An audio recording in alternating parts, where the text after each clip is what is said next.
What if I told you that hidden in the dusty archives of ancient libraries lies a philosophy so dangerous that it was banned by emperors, condemned by religious leaders, and systematically destroyed for over 1,000 years? A philosophy that promised ordinary humans they could become gods through knowledge alone. This isn't science fiction or fantasy. This is the true story of Hermeticism, the forbidden wisdom that shaped the minds of history's greatest thinkers and continues to influence our world today. In the 3rd century AD, in the cosmopolitan city of Alexandria, a collection of texts began circulating that would fundamentally challenge everything humanity believed about the nature of reality, consciousness, and human potential. These weren't just philosophical treatises, they were instruction manuals for transcendence, claiming that through proper understanding and practice, any human being could achieve divine consciousness and godlike powers over reality itself. The texts were attributed to Hermes Trismegistus, literally meaning Hermes the thrice great, a mythical figure said to be the fusion of the Greek god Hermes and the Egyptian god Thoth. But here's what makes this fascinating. Modern scholars believe these weren't written by any single divine figure, but rather represented a synthesis of Egyptian mystery traditions, Greek philosophy, and early Christian mysticism. This fusion created something unprecedented, a systematic approach to human deification. The core premise of Hermetic philosophy was revolutionary and terrifying to established powers. It declared that humans were not merely subjects of divine will, but contained within themselves the same divine spark that created the universe. The famous Hermetic axiom "as above, so below" wasn't just poetic language. It was a declaration that the macrocosm of the universe was perfectly reflected in the microcosm of human consciousness. This meant that by understanding and mastering their own inner nature, humans could theoretically gain mastery over external reality. But the Hermetic texts went further.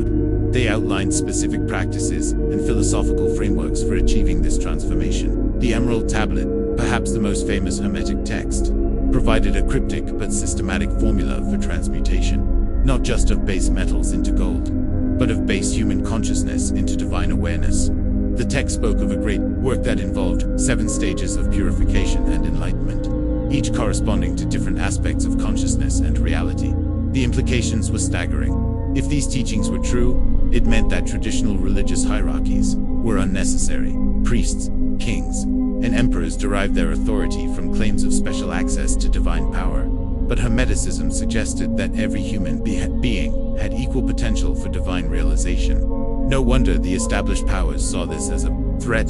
The response was swift and brutal. As Christianity became the official religion of the Roman Empire, Hermetic texts were systematically hunted down and destroyed. Libraries were burned, practitioners were persecuted, and the philosophy was driven underground. For nearly 1,000 years, it seemed as though this forbidden knowledge had been successfully eradicated from human consciousness. But knowledge, this powerful, doesn't simply disappear. It goes underground, transmitted through secret societies, encoded in artistic works, and preserved by courageous individuals who risked everything to keep these ideas alive. During the Islamic Golden Age, Arabic scholars translated and preserved Hermetic texts, developing the foundations of what would become alchemy and early chemistry. Then came the Renaissance, and everything changed. When Greek refugees fled the fall of Constantinople, they brought with them precious manuscripts, including the complete Corpus Hermeticum. Cosimo de' Medici was so excited by these texts that he ordered his translator Marsilio Ficino to stop working on Plato and immediately begin translating the Hermetic writings instead. Think about that. Plato, one of history's greatest philosophers, was considered less important than these forbidden texts. The impact was immediate and profound. Renaissance thinkers like Pico della Mirandola, Giordano Bruno, and Johann Kepler were deeply influenced by Hermetic ideas.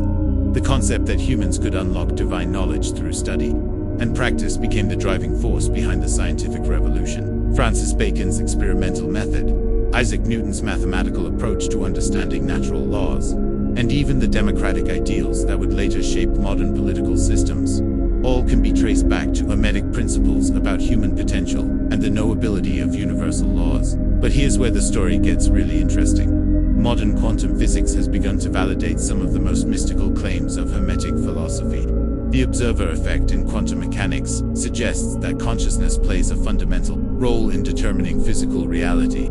String theory proposes that reality consists of vibrational frequencies, echoing the Hermetic teaching that everything is energy in motion. Neuroscience is discovering that the brain can literally rewire itself through focused attention and practice, suggesting that consciousness transformation isn't just possible, it's measurable.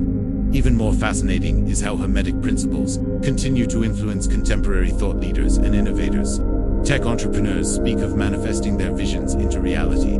Cognitive scientists study how belief systems can literally alter physical health and performance. Professional athletes use visualization techniques that are nearly identical to ancient Hermetic practices for reality manipulation. The forbidden philosophy that once promised to make humans into gods hasn't disappeared.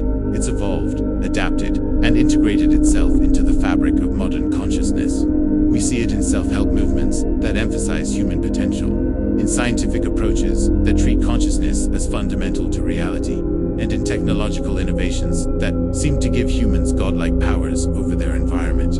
But perhaps the most profound aspect of Hermetic philosophy isn't its promise of supernatural abilities. It's its fundamental assertion about human dignity and potential. At its core, Hermeticism declares that every human being contains infinite creative potential, that consciousness is not merely a byproduct of brain chemistry, but a fundamental force in the universe, and that the limits we experience are largely self-imposed through ignorance of our true nature. This is why the philosophy was considered so dangerous by authoritarian powers throughout history. It's not just about individual transformation, it's about recognizing that ordinary people have extraordinary potential when they understand and apply universal principles. It suggests that the hierarchies and limitations that seem so permanent are actually constructs that can be transcended through knowledge and practice. The question isn't whether Hermeticism can literally make someone a god in the supernatural sense. The real question is whether understanding these principles can help humans access more of their innate creative potential, develop greater mastery over their internal states, and create more intentional, meaningful lives. And on that front, the evidence is compelling. So what does this mean for you? Whether you're interested in the historical significance of these ideas, their influence on modern thought, or their practical applications for personal development, the Hermetic tradition offers a unique perspective on human potential that has shaped civilization for over 2,000 years. It suggests that the barriers between ordinary consciousness and extraordinary achievement might be thinner than we imagine, and that the keys to transcendence have been hiding in plain sight all along. The forbidden philosophy that once promised to make anyone a god isn't really about becoming supernatural. It's about recognizing and actualizing the natural creative power that already exists within human consciousness. And perhaps that's the most revolutionary idea of all, that the divine potential these ancient texts spoke of isn't something we need to acquire from outside ourselves, but something we need to remember and awaken from within. If you found this exploration of hidden history and human potential fascinating, there's so much more to discover. Subscribe to dive deeper into the secret philosophies that shaped our world, the scientific discoveries that validate ancient wisdom, and the practical techniques you can use to unlock more of your own creative potential. Hit that notification bell, because next week, we're exploring how these same Hermetic principles influenced the founding of America and continue to shape global politics today. Don't miss it. The rabbit hole goes deeper than you think.